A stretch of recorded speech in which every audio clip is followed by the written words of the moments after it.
T-minus 10, 9, 8, 7, 6, 5, 4, 3, 2, 1, ignition, and liftoff of Falcon 9. Go Falcon, go Intelsat G-33 and 34.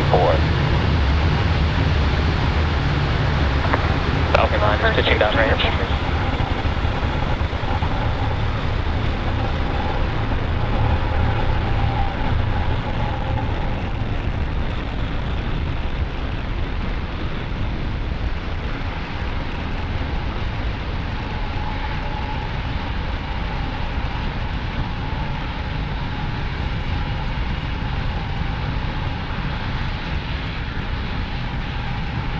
T plus 40 seconds into flight, Falcon 9 successfully lifting off from Pad 40 at the Cape Canaveral Space Force Station, carrying Intelsat's G-33 and 34 satellites to orbit.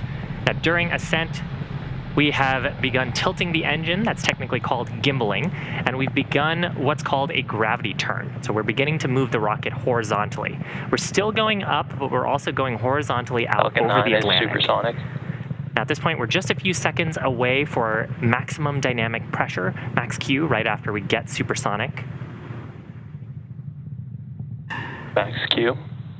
With that, we are through the highest point of stresses as we're going up through the Earth's atmosphere.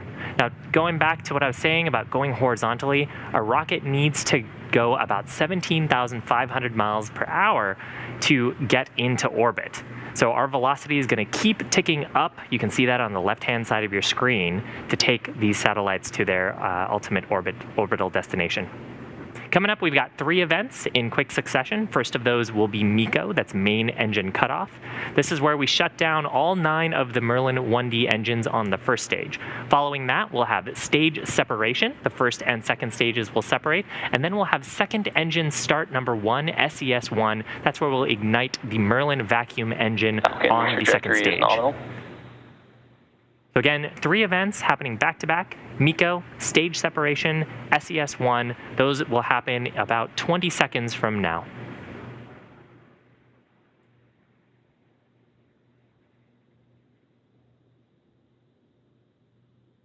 Great shots from the ground. You can see as the atmosphere is getting less dense, the plume expanding behind the rocket.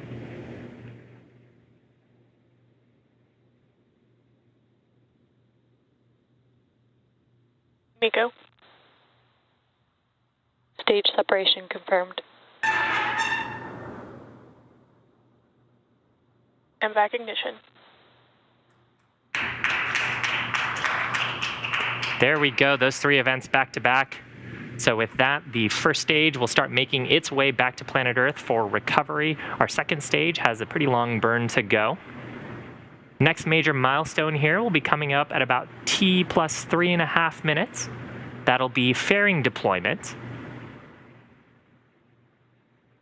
Now both of these fairings, oh, that's a great shot. You can see the first stage, I believe, on the right and the second stage on the left.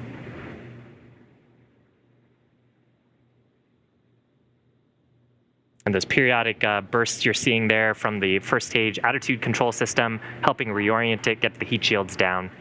Let's see if we'll also get to see fairings. Yep, fairing you can see them. Confirmed. Left-hand side of your screen, those 2 white blobs coming off of the second stage are fairings. These fairings have flown 5 times each. We will be attempting to retrieve them today and use them on a future mission.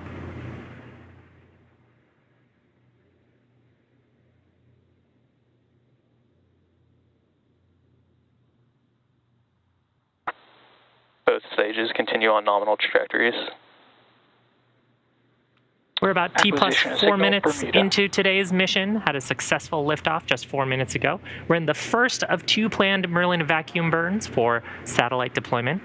Left-hand side of your screen is Falcon 9's first stage. We've got a view looking down towards the engines. You can see that the grid fins have deployed in preparation for atmospheric reentry. On the right-hand side of your screen, a great shot of the Merlin vacuum engine glowing brightly with planet Earth in the background and some sunlight behind.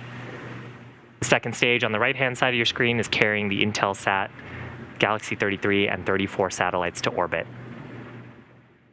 Next major milestone is just under 2 minutes from now. That'll be the first stage's entry burn. For that, we'll ignite 3 of the Merlin 1D engines, starting with the center engine, and then 2 of the radial engines. And that's amazing. That's a great view. You can see we just launched at the perfect time here, so we're catching sunlight off of the top of the Earth's atmosphere. It's reflecting off of the plume of the rocket.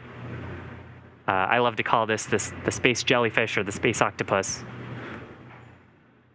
But at the altitude that the rocket is at, the sun hasn't quite set yet, so we're just seeing the plume of the sunlight reflecting.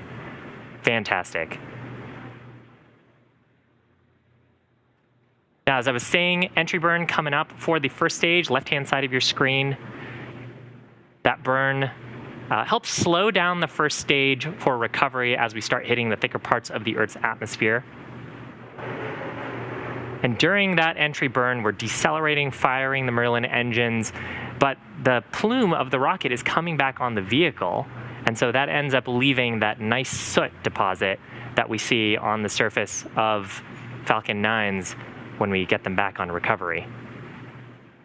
You're seeing some white gas bursts on the left-hand side of your screen. That's from the attitude control system. We carry nitrogen gas on the first stage.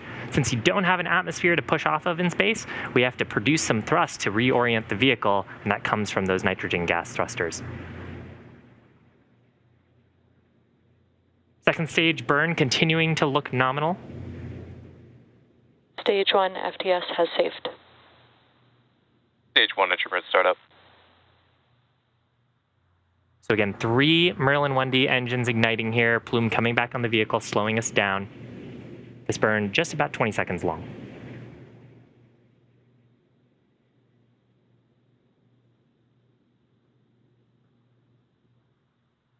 Entry burn shutdown.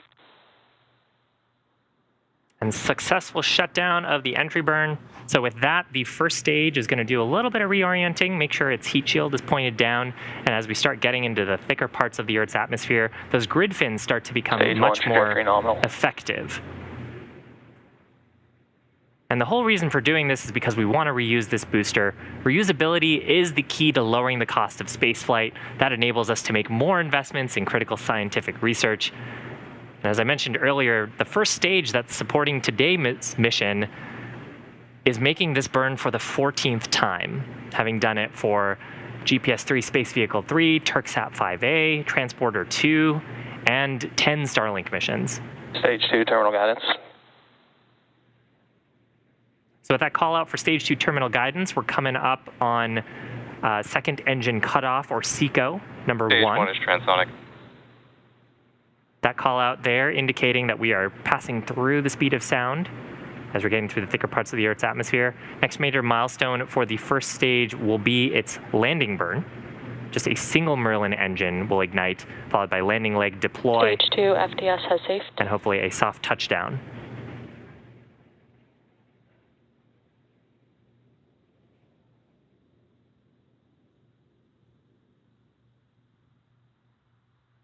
Stage 1 landing burn. Landing burn startup. Engine cutoff. You just heard the call out there for second engine cutoff on the second stage. Stage 1 landing leg deploy.